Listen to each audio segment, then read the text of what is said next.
keputusan kamu itu apa? Itu kan gaji aku, terserah aku dong mau diapain.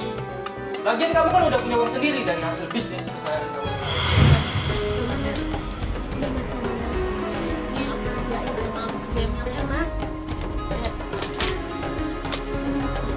Oh, maksud kamu apa nunjukin ini kamu? Mau pamer? Kamu merasa hebat?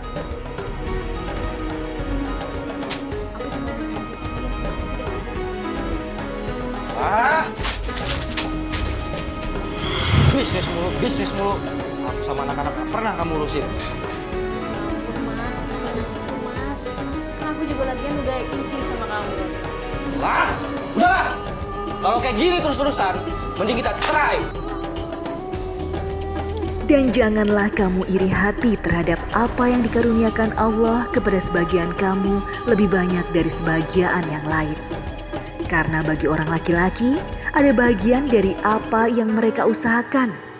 Dan bagi para wanita pun, ada bagian dari apa yang mereka usahakan. Dan mohonlah kepada Allah sebagian dari karunia-Nya. Sesungguhnya Allah Maha mengetahui segala sesuatu. Quran Surat An-Nisa ayat 32.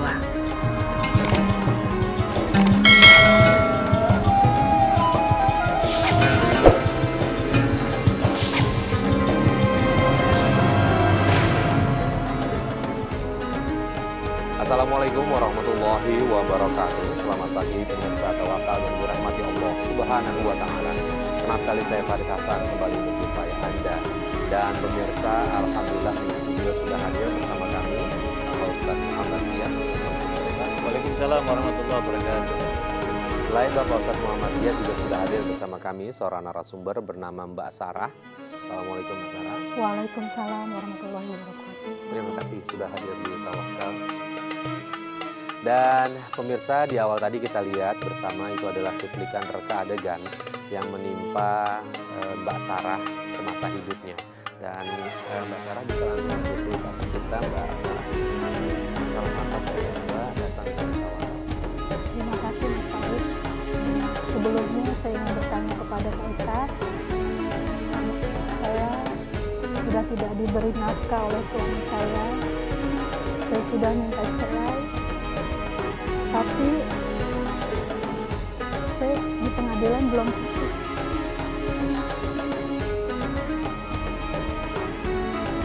Saya merasa digantung sama suami saya, Pak Ustadz.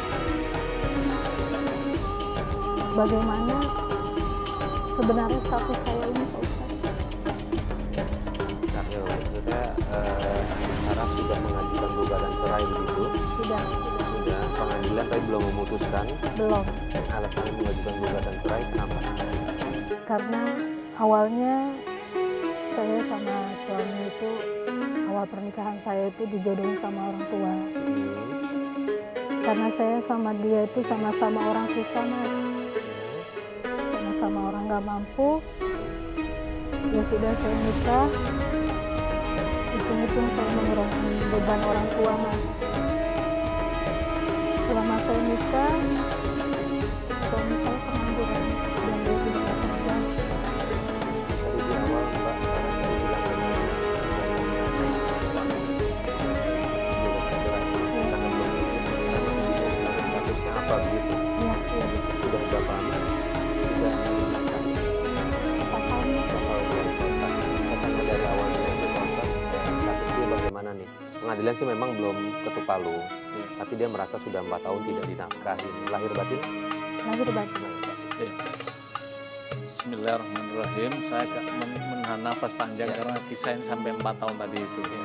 Kan begini, kalau dalam pernikahan itu salah satunya di antara kewajiban suami itu kan berikan nafkah lahir dan batin. Oke, batin tidak ada persoalan, tapi lahir saja tanpa batin juga tidak boleh. Artinya ada keseimbangan antara lahir dan batin. Nah, ketika orang menikah itu kan ketika setelah akad nikah kan dikasih buku itu masing-masing. Di dalam buku itu ada namanya sekot talak talik. Kewajiban apa yang harus diberikan harus suami berikan. Ada salah satu klausulnya 1, 2 kemudian menyatakan apabila suami saya selama sekian bulan berturut-turut tanpa memberikan nafkah dan kemudian saya berkeberatan hati kemudian mengajukan ke pengadilan dan pengadilan mengetukkan palunya maka jatuhlah talak. Nah sekarang ini Mbak Mbak Sarah ini kan sedang mengajukan ke pengadilan. Cuman pengadilan kan belum karena mungkin sidang yang kedua belum dilakukan. Dia tunggu pengadilan. Nah kalau misalkan pengadilan Pak tapi belum putus ya, harus proaktif dengan pengadilan. Pak ini sudah jatuh, kadang-kadang kan sudah diputus oleh pengadilan, tapi karena nggak diambil salinan putusan ini sehingga Mbak Sarah tidak tahu.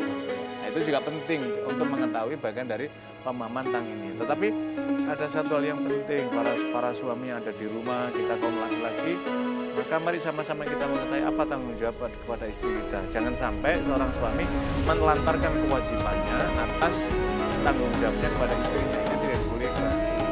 Begitu juga Mbak Ami tadi cerita, wah karena nggak diberi nafkah, ya harus dipahami apa penyebabnya nggak berikan nafkah.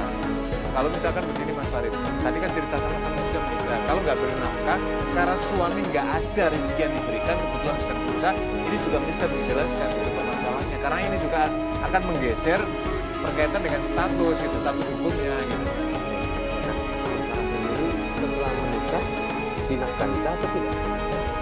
Setelah menikah, awalnya suami saya pengangguran, Mas. Setelah 5 bulan pengangguran, suami saya dapat kerja sebagai seorang office boy.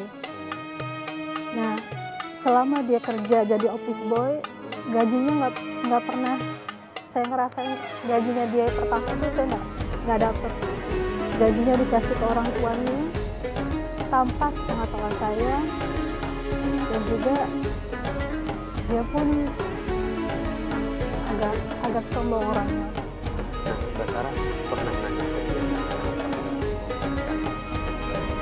gaji Ya, saya pernah tanya Mas, dia bilang malah dia marah-marah sama saya. Gak usah urusin saya, karena kamu juga sendiri sudah super sibuk dengan kerjaan saya, dia bilang. Makanya dia nggak kasih gaji saya. Mungkin pada saat itu saya mencoba untuk bekerja ikut MLM ke teman saya. Nah, itu dari gajinya semua diserahkan semua ke orang tuanya? Iya, Tanpa izin dari Mbak Sarah? iya, tanpa izin saya. Baik, Pak Ustadz, kalau dalam agama nih Pak Ustadz, seorang anak laki-laki memberikan semua uang hasil kerjanya kepada orang tuanya. Tentu itu bagus ya Pak Ustadz, ya, berbagi sama orang tua. Tapi kalau jika istrinya sampai ada merasa dalam hati kecil, kok aku lagi beri nafkah, itu bagaimana Pak Ustadz? Jadi Mas Fred, kalau memang mulia, tapi mulia itu harus ditempatkan pada tempatnya. Tidak semua yang mulia bisa diperlakukan begitu saja. Jadi saya ingin Mbak Sarah yang menjelaskan tanggung jawab seorang laki-laki ketika sudah menikah, seorang anak ketika sudah punya istri, maka tanggung jawabnya ada 4. Apa? Yaitu 1, menafkahi kepada istrinya, ini yang paling wajib ini. Yang kedua, dia juga punya tanggungan kepada ibunya. Dia punya tanggungan kepada adik perempuannya. Dia punya tanggungan kepada saudara perempuannya. Artinya 4 perempuan ini ada di dalam naungan dia. Tanggung jawab itu jangan difahami memberi uang, bukan, tidak dalam semata-mata itu, tapi tanggung jawab untuk melakukan pembinaan, pendidikan. Kalau ada di antara 4 wanita ini yang bersalah, maka anak laki-laki tadi tetap bertanggung jawab tadi itu.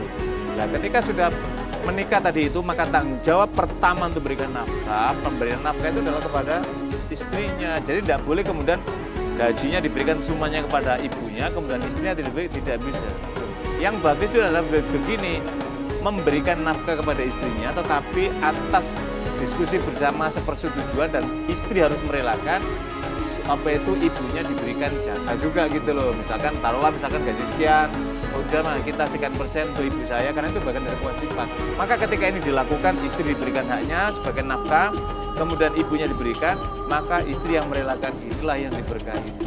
Sebaliknya kalau istri yang melarang, kemudian suaminya tadi tetap menyisihkan misalkan berapa persennya, maka tidak boleh istri menghalangi seorang suami untuk memberikan kepada ibunya. Tetapi yang tidak bolehkan itu adalah istri tidak dikasih sama sekali kemudian diberikan sana.